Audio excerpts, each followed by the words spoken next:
Hi అందరికి. నేను నిన్న శ్రీశైలం వెళ్ళినప్పుడు ఒక ప్రాబ్లమ్‌ని ఫేస్ చేశాను. అది తెలుసుకోవాలంటే వీడియోని స్కిప్ చేయకుండా చూడండి. మీకు కూడా ఉపయోగపడుతుంది. అందరికీ తెలిసిందే శ్రీశైలం అంటే 12 జ్యోతిర్లింగాలు ఒకటైన మల్లికార్జున స్వామి టెంపుల్. నేను మా ఫ్రెండ్స్ సాటర్డే రోజు శ్రీశైలం వెళ్ళాము. మేము వెళ్ళే వరకు ఈవినింగ్ 6 అయింది. మేము ఫస్ట్ సాగర్ సత్రం దగ్గరికి వెళ్ళాము.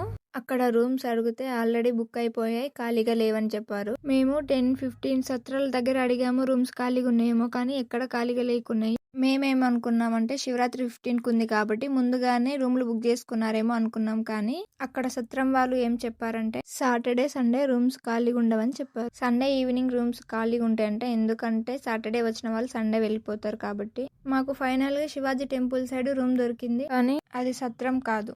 అంటే సాటర్డే రోజు వచ్చి సండే దర్శనం చేసుకున్న వాళ్ళు ముందే రూమ్ బుక్ చేసుకుంటారంట. సండే అంటేనే అందరికి హాలిడే, అందులోని పుణ్యం కూడా ఆదివారం రావడంతో చాలా మంది భక్తులు వచ్చారు. మేము దర్శనానికి మార్నింగ్ 7కి వెళ్తే బయటికి 2 o'clock వచ్చాము. అంత రష్ ఉండే. దర్శనం అయిపోయాక అక్కడ నుంచి లడ్డు కౌంటర్ దగ్గరకు వచ్చాము. చూడండి ఎంత పబ్లిక్ ఉన్నారు ఇక్కడ. పబ్లిక్ ని చూసి మేము వెనక్కి వెళ్ళిపోయి నెక్స్ట్ డే మార్నింగ్ మండే రోజు వచ్చి లడ్లు తీసుకున్నాము. మీరు కూడా సాటర్డే సండే వెళ్ళాలనుకుంటే మీ సత్రం వాళ్ళని కాంటాక్ట్ అయ్యి కనుక్కొని బుక్ చేసుకోవాలా, లేకుంటే ఖాళీగా ఉన్నాయని కనుక్కొని వెళ్ళండి. మీరు కూడా మాలాగా రూమ్స్ దొరకకుండా ఇబ్బంది పడిన వాళ్ళు ఎవరైనా ఉంటే కామెంట్ చేయండి.